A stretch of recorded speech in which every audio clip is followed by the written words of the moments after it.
Y quería coger un texto muy conocido que podríamos decir que es el comienzo de todo el ministerio de Jesús, pero que tiene que ser el comienzo de tu ministerio,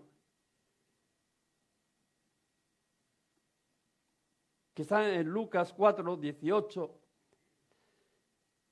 ¿Qué palabra? No sé por qué cada vez que vamos para Guinea o vamos para misiones, viene con poder ese versículo a mi vida y me ministra y digo, Señor, gracias.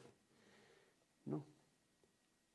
Y ahí vemos de que Jesús, cuando va a empezar su ministerio, que va allí a la sinagoga, se pone en pie, coge allí el rollo, se pone a leer, y las palabras que habla, que lee, dice, el Espíritu del Señor está sobre mí. Eso poniéndose allí, delante de todos, allí en la sinagoga, rodeándole, escuchando todo el mundo. Dice, el Espíritu del Señor está sobre mí, por cuanto me ha ungido para dar buenas nuevas a los pobres. Me ha enviado a sanar a los quebrantados de corazón, a pregonar libertad a los cautivos y vista a los ciegos, a poner en libertad a los oprimidos, y esto mío le pongo yo por el diablo, a predicar el año agradable del Señor. Palabras poderosas de que en ese mundo que a veces es en el que nos movemos nosotros, de enfermedad, de dolor, de opresión, dice de que el Espíritu del Señor vino sobre Jesús, pero el Espíritu del Señor ha venido sobre mi vida, sobre tu vida. Dice que nos ha ungido. Estos días de atrás decíamos de que nos había hecho reyes, sacerdotes. Nos había ungido cuando vamos... El Señor había instituido esa unción para hacer reyes, sacerdotes, con ese aceite divino. No estamos hablando de aceite de oliva, no estamos hablando del aceite divino con su Espíritu Santo. Nos ha ungido a ti, a mí. Y como decíamos, el sacerdote era para ministrar, para servir en el templo, en la sociedad, en las naciones, en todo, y también en la familia. En todo lugar, el Espíritu del Señor había venido sobre nosotros, nos había ungido para ser usados. Instrumento de Dios. Instrumento a las manos de Dios. Cada uno de los que estamos aquí hemos sido ungidos para eso.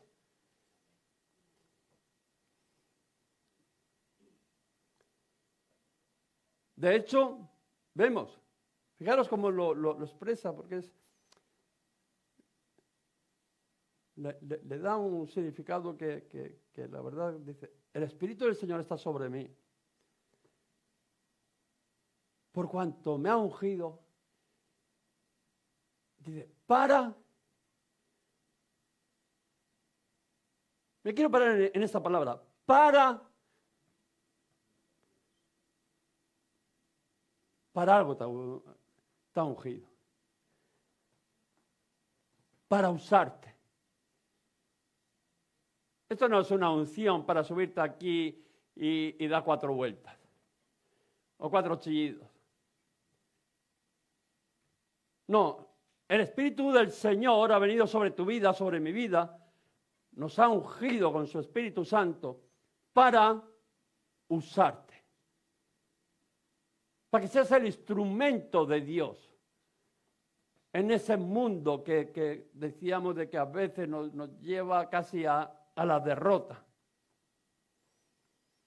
Para dar buenas nuevas de salvación, de esperanza. Tú y yo no estamos aquí ni para condenar, ni estamos aquí para ser el agonero, ¿no? de malas, de fracasos. No, el Espíritu de Dios ha venido sobre nuestras vidas y nos ha ungido para anunciar las buenas nuevas de Jesús, que hay esperanza. Estés como estés, hay esperanza. Fijaros el mismo Pablo, porque a veces parece como que hay dos grupos, los que tienen a Dios y los que no tienen a Dios, ¿no? Como que a veces, bueno, aquellos que no son de Dios, aquellos que no son pueblo de Dios, como que están perdidos. Y Pablo les habla a aquellos que están apartados. O sea, que no son herederos de sus promesas. Vamos a Efesios, en el 12, dice, en aquel tiempo estabais sin Cristo, alejados de la ciudadanía de Israel, ajenos a los pactos de la promesa, sin esperanza y sin Dios en el mundo. ¿Cuántos hemos estado así? Sin Dios, sin esperanza y mucho menos sin promesas, ¿no? Bueno, sí, algunos sí que nos ha prometido alguna cosa, pero que no se ha cumplido. Y vemos de que Jesús dice que vino y anunció las buenas nuevas. De Jesús le está hablando a aquellos efesios, le dice, mira, el mismo Jesús vino a aquellos que estaban apartados de Dios, a aquellos que no eran pueblo de Dios, que podía haber salvación a través de él. Esas eran las buenas nuevas, que por medio de él, decían los unos y los otros, aquellos que parecían que eran pueblo de Dios y los que no eran pueblo de Dios, dice, todos por un mismo espíritu podemos ir al Padre. Ese era el anuncio. La puerta está abierta para todos. Hay esperanza para todos. Aquí no hay buenos ni malos, aquí no hay, por decirlo, cristianos sí, cristianos no. O perfectos y imperfectos. No, las puertas están, dice, abiertas para todos. Derribando, dice, todo aquello que les separaba con Dios. Y mostrando que solamente en Jesús hay salvación.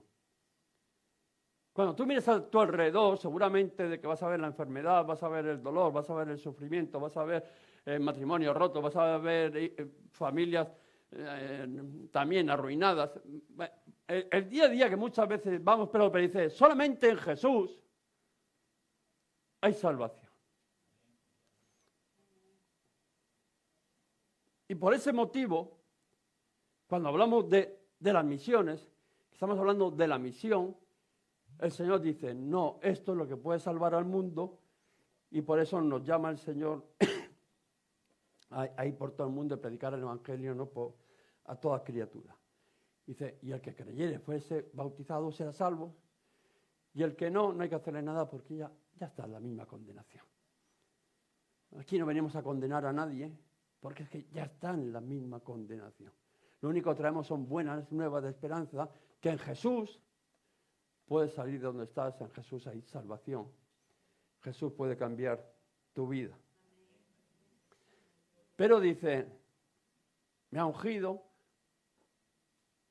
para dar las buenas nuevas, pero luego dice que me ha enviado. El Espíritu Santo viene, te da poder, te da esas buenas nuevas, pero dice, me ha enviado. Te ha enviado, me ha enviado. Y añade, para sanar a los quebrantados de corazón. Tienes que entender de que el mismo Dios es el que te envía.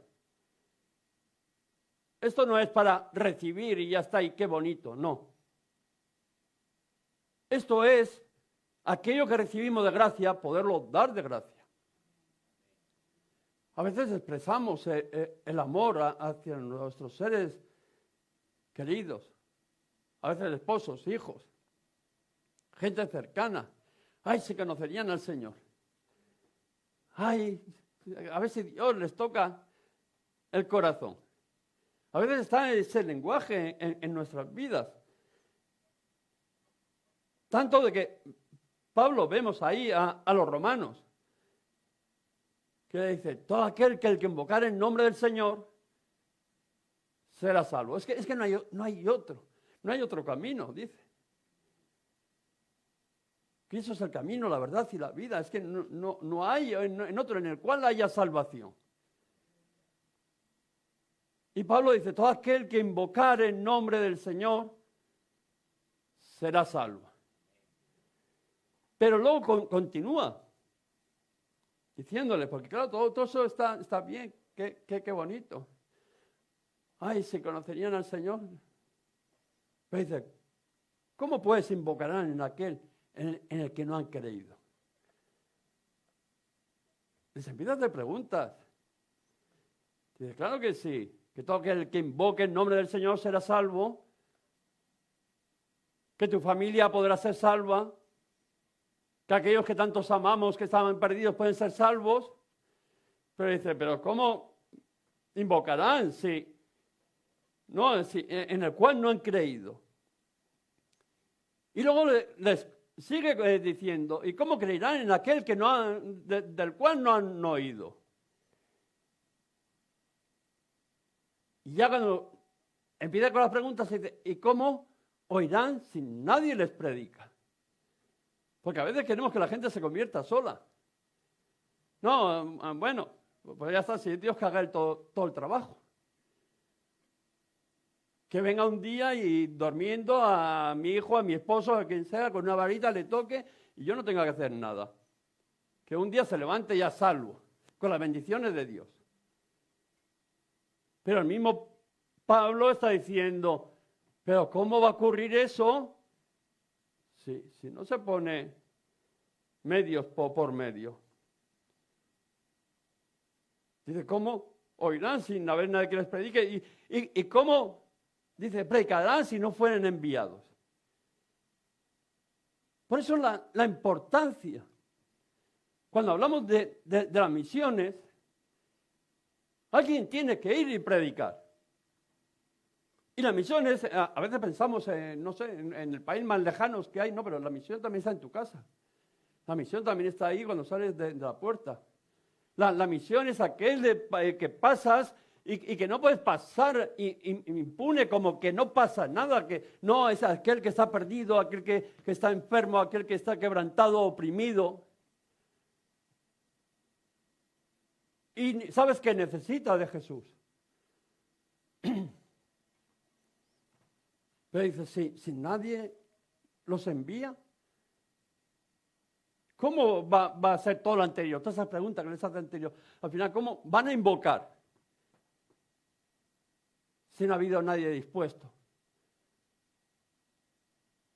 a poner, a dar, a enviar, a deshacerse de lo suyo. Pero estamos viendo que el mismo Espíritu Santo que te ungió es el que te envió. El Espíritu del Señor me ha ungido, dice. Está sobre mí y me ha ungido. Pero luego dice, me ha enviado. Cuando Dios ha venido a tu vida, ha sido para ungirte, pero también para enviarte. Leía Inés esa porción de las Escrituras ahí de Isaías, ¿no? De que decía que Isaías estaba ahí delante del trono, no alto, subible, no sé, una experiencia sobrenatural de la gloria de Dios allí, Dios sentado en su trono con todo lo que representa, viendo la grandeza del rey. Y dice que entonces dijo, ¡ay de mí! Claro que de repente te trasladas, como dice, a la presencia de Dios allí a la Corte Suprema y tú te ves y dices, ¡ay de mí! Siendo hombre inmundo de labios y viviendo aquí en un pueblo inmundo de labios, he visto al Rey de la Gloria. ¡Ay de mí que soy muerto! Ante tal situación, ¿te ha pasado alguna vez cuando te acercas ahí al Señor, pero de repente toda esa luz empieza a ver todas tus manchas, tus pecados y te empiezas a avergonzar y diciendo, el Señor me fulmina con como me acerque más no doy ni un paso más porque hasta... Vamos, como dé un pasito más, ahí me quedo. Esa es la experiencia que estaba teniendo el mismo Isaías, ¿no? Decir, ay de mí, que soy muerto. Pero vemos que Isaías pasó del mayor de los miedos. Tú también y yo, cuando nos acercamos al Señor, nos acercamos a veces con ese temor de no sé si me atrevo o no me atrevo. Pero dice que pasó del mayor de los miedos a entender que era un instrumento de bendición en las manos del Señor. Hubo un antes y un después con ese encuentro sobrenatural. Cuando decimos que hemos sido ungidos, la misma presencia del Espíritu Santo en nuestras vidas. Pero no sé cómo hay un momento, bueno, sí sé cómo, ¿no? Que lo voy a decir ahora. Isaías mismo dice que voló hacia él uno de los serafines que había allí con un carbón, ¿no? Dice encendido, que lo habían cogido del mismo trono de Dios con unas tenazas y que fue que lo pasó por sus labios y dice, aquello limpió, quitó su culpa y limpió su pecado. ¡Qué fascinación! El tener ese encuentro con Dios tan cercano, que a veces hasta nos puede causar ese temor. El mismo Dios viviendo nuestra propia vida. Y dice, ay, como se entere de quién soy y a dónde voy. Y lo que hago. Y con ese, pero dice de que vino un tizón ahí, cogido del mismo trono, se lo pasó por sus labios y dijo, ha sido quitada tu culpa y limpiado tu pecado.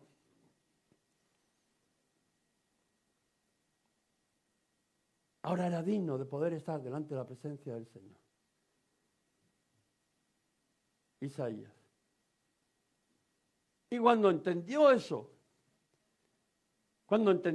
fijaros, dice que había una voz, la voz de Dios,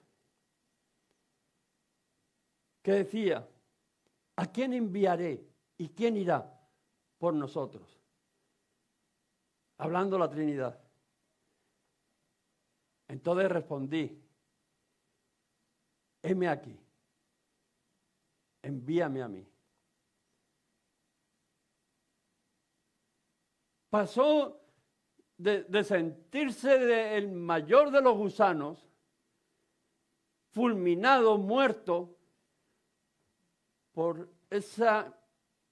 ponerse delante de la presencia de Dios, a entender lo que había hecho aquel carbón, que había quitado su culpa, había pagado su pecado, ya se sentía apto para poder decir, yo iré de parte de vosotros. Yo iré de parte de Dios. Envíame a mí. ¿Cuánto más tú y yo?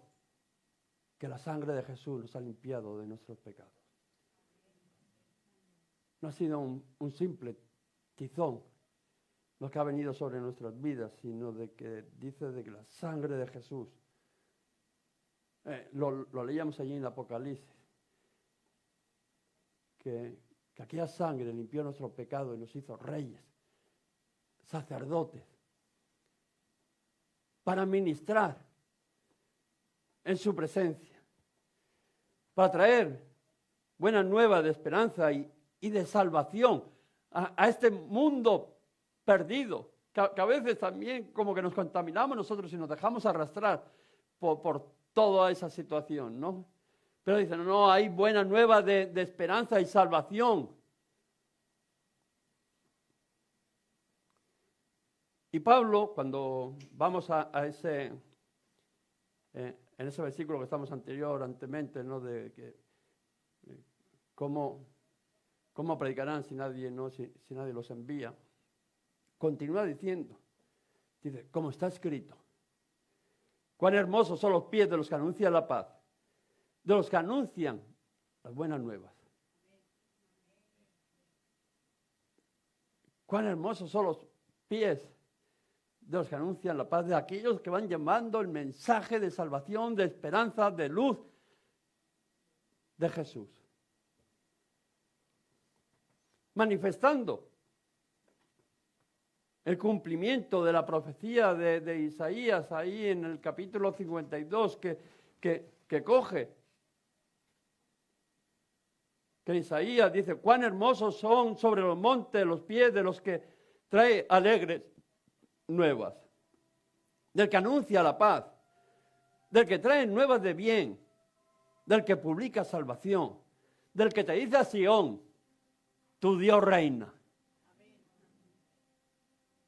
Estaba cogiendo aquello que ya Isaías había profetizado, de aquellos que estaban en el exilio, aquellos que estaban atormentados, aquellos que estaban allí esclavizados, aquellos que Jerusalén había sido arruinada, destruida.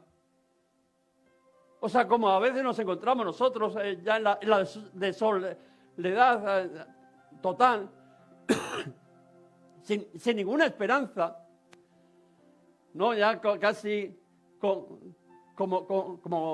vemos, ¿no? Ahí diciendo, ya, bueno, esto es el final.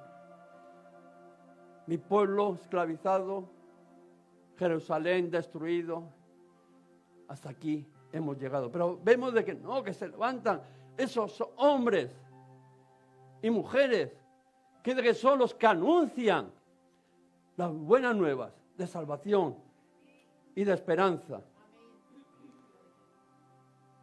Que vienen cantando alegres, diciéndonos de que aquel cautiverio ya se ha acabado, que Cristo reina en Jerusalén. Vienen trayendo esa esperanza, hablando del mismo Cristo. Fijaros cuánto tiempo anterior, o sea, 700 años más o menos antes de Cristo. Ya profetizando del mismo Cristo, de la buena nueva de salvación, de esperanza, del mismo Cristo. En el siguiente capítulo, en el 53, aquel siervo sufriente, que dice que el castigo, el tuyo, el mío, el de la humanidad, cayó sobre él. Venciendo al diablo allí en aquella cruz, obteniendo la victoria, restaurando a la nación de Israel. Y trayendo libertad a tu vida. Y cuando vamos al otro siguiente, al 54, no he querido coger más porque es que cuando uno se pone es imposible el desechar nada, porque es que empieza uno a decir, gloria a Dios, Cristo reina, y empieza a ver todas esas bendiciones de que viene. Ya no ves la presión, ya no ves el dolor, ya no ves aquello que decía que el Espíritu del Señor había venido para contra ello, para destruir, como decíamos antes, estaban diciendo aquí, las obras del diablo, sino vemos la recompensa de aquello que nos es anunciado a través de Jesús, que solamente en Jesús puede ser. Pero estamos hablando, fijaros, años antes. Y fíjate lo que dice, regocíjate, oh estéril, la que no da a luz. Aquella que... No, es imposible. Levanta canción y da voces de júbilo, la que nunca estuvo de parto.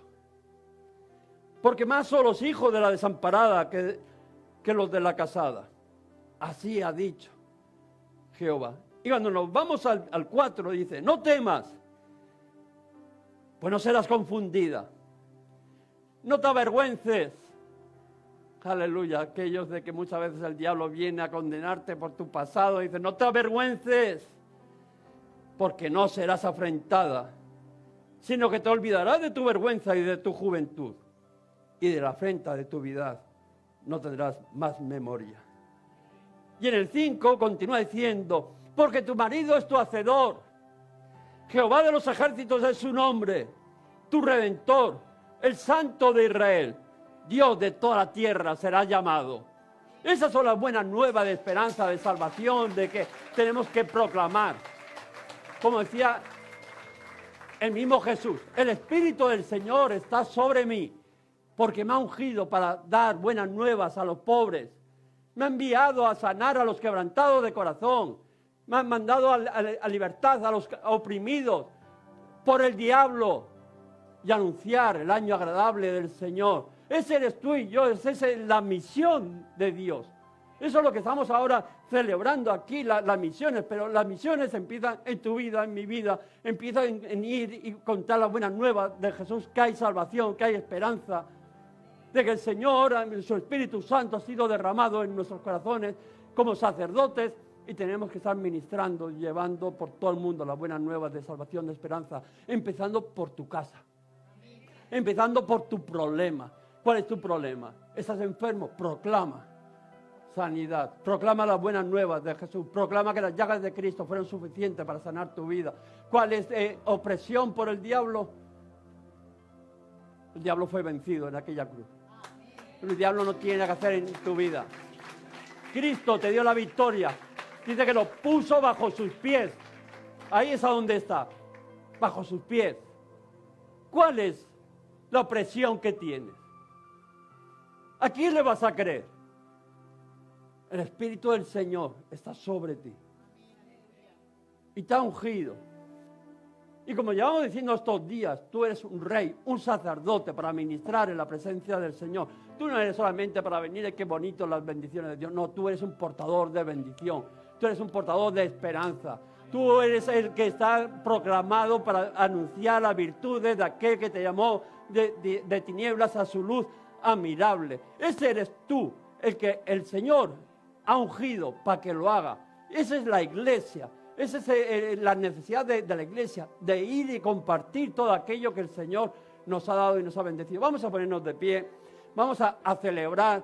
Si había una mentira en tu vida, si el diablo te ha venido y te ha dicho que estás derrotado, si te ha dicho que es imposible, si te ha dicho que estás enfermo, si te ha dicho que estás oprimido, si te ha dicho cualquier cosa, dile que eres un mentiroso, de que las buenas nuevas de Jesús están aquí bien vivas. Y además no solamente eso, que no nos vamos a callar, que no nos vamos a parar.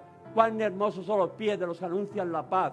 Esos somos nosotros, el pueblo de Dios, de que no solamente nos preocupamos por nosotros, sino de que cada día más añadan aquellos que van a ser salvos y que invoquen el nombre del Señor porque serán salvos. Y solamente a través de Jesús hay salvación. Y esto es lo que vamos a hacer. Vamos a adorarle al Señor. Vamos a adorarle a nuestro Rey. Vamos a decirle, Señor, gracias. Gracias porque hay esperanza. Gracias porque nadie tuvo el amor como tú que no pasó de largo. Dale gracias al Señor. Lleva a tu mente a aquellos que tienes que ir a anunciarle las buenas nuevas de salvación y esperanza. ¿Están en tu casa? ¿Están en tu familia? Son gente amada, cercana a ti, que les tienes que ir, que les tienes que hablar, que en Jesús hay esperanza. Tienes que anunciar que Cristo reina, como decían aquellos que venían a aquella Jerusalén desolada. Tu Dios reina. ¿Y cuántos pueden decir esta mañana? Cristo reina. Cristo tiene control de mi vida. Cristo tiene control de la iglesia. Vamos a alabarle, vamos a proclamar de que solamente en Él hay salvación. Aleluya. Aleluya. Háganos llegar tus peticiones de oración al teléfono que hay a continuación. Toda la iglesia nos comprometemos a orar para que el Espíritu Santo te ministre en esas necesidades que estás viviendo. También nos puedes seguir ahí por las redes sociales, Iglesias Restaurados para Restaurar. Los domingos a las 11 de la mañana estaremos con nuestro culto. Que Dios te bendiga.